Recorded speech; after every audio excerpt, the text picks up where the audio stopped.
Everyone, welcome back a new mini blog. তো আজকেও কিন্তু তোমরা লগে রান্নার একটা ভিডিও শেয়ার করুম। আজকের ওয়েদারটা কিন্তু খুব সুন্দর আসলো, একদম মেঘলা মেঘলা ওয়েদার। তো চলো দেখাই আজকে বাবু বাজার থেকে কিতা কিতা আনছে। এদিকে আনছে তিত করলা, তারপর বড় বড় শসা, ডাটা, পুঁই শাক, বাঁশের কুড়ুল আর চিংড়ি মাছ। আর এদিকে দেখো আমরা ছোট্ট একটা গাছের মধ্যে কতলা মরিচ ধরছে। 2 দিন আগে কিন্তু অনেকটি পারছি, আজকেও পারতাছি, আরো বহুত আছে গাছে। এটা মনে হয় ধান্না মরিচের গাছ, জাল আছে আবার মরিচটি। তো এদিকে আজকে রান্না করা হইব পুঁই শাক দিয়ে চিংড়ি। এটা কিন্তু আমি আজকে ফার্স্ট টাইম খামু, আমিও কইছি রান্না করার লেগে, তো বাবু নিয়ে আইছে। তো আমি আজকে ফার্স্ট টাইম খাইতেছি, মানে খামু, জানি না কেমন হইব। তো এদিকে সবার প্রথমে মারে আমি সব কিছু একটা একটা করে কাটতে দিতেছি। প্রথমে তো তিত করলা আর আলু কাটটা দিয়েছি, এটি ভাজা করা হইব। তারপর এদিকে পুঁই শাকের ডাটা আর পুঁই শাকের যে কচি কচি পাতাটি আছে এটিও দিমু, তার লগে দিমু আলু। তারপরে চিংড়ি মাছটি কাটতে লিমু ভালো করে, মিডিয়াম সাইজের চিংড়ি যেটি একটু বেশি বড়, এটিটা কিন্তু আমি মাঝখান দিয়ে সেটা আবার একটা কাট করে দিছি।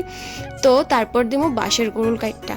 তো রান্নাটাও কিন্তু আমিই করলাম হইলে, বাট রান্নার লগে লগে ভিডিওটা করতে আমার একটু অসুবিধা হইতেছে। তো তার লেগে মা কইছে তুই ভিডিও কর, রান্নাটা আমি করে দিতেছি।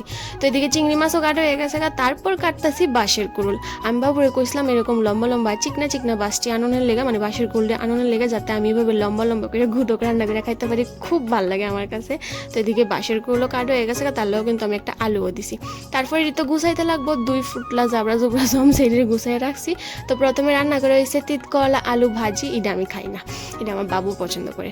তারপর চিংড়ি মাছটা লাল লাল করে ভাইজা কড়াইয়ের মধ্যে তেল দিয়া, শুকনা লঙ্কা 5 ফোড়নের ফোড়ন দিয়া, কাইটটা রাখা পুঁই শাক আলু ডিরে ঢাইলা দিয়া, এটার মধ্যে লবণ হলুদ জিরা ধইনার গুঁড়া দিয়া ঢাকনা দিয়া 5-7 মিনিট পরে উড়াইলে এটি মজেছে বোকা, এটার থেকে একটু জল বাইরিব। তারপর এটার মধ্যে আমরা ভাজ্যা রাখা চিংড়ি মাছটিও দেওয়া দিমু। আর আমরা যেহেতু একটু ঝোলা ঝোলা করুম, তার লেগে এক্সট্রা জল দিমু। জল দেওয়া সেরা তারপর এটারে আস্তে আস্তে 10 মিনিটের মতো রান্না করুম, 10 মিনিটের মতো রান্না করুম।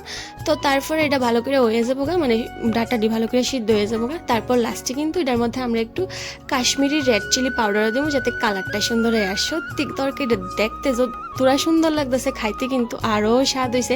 তোমরা যারা খাইছো তারা তো জানো, যারা খাইছো না তারা কিন্তু একবার সত্যি খায় দেখো। এটা কিন্তু আমার ফেভারিট ডিশের মধ্যে অ্যাড টু কার্ড হয়ে গেছে গা। তারপর এদিকে বাঁশকুড়ুলের গুঁদক রান্না হয়ে গেছে গা। আর আজকে আমার প্লেটটা যতটুকু সুন্দর লাগতেছে, খাইতে কিন্তু আরও বেশি স্বাদ হয়েছে। তো তোমরা কমেন্ট করে জানিও কেমন।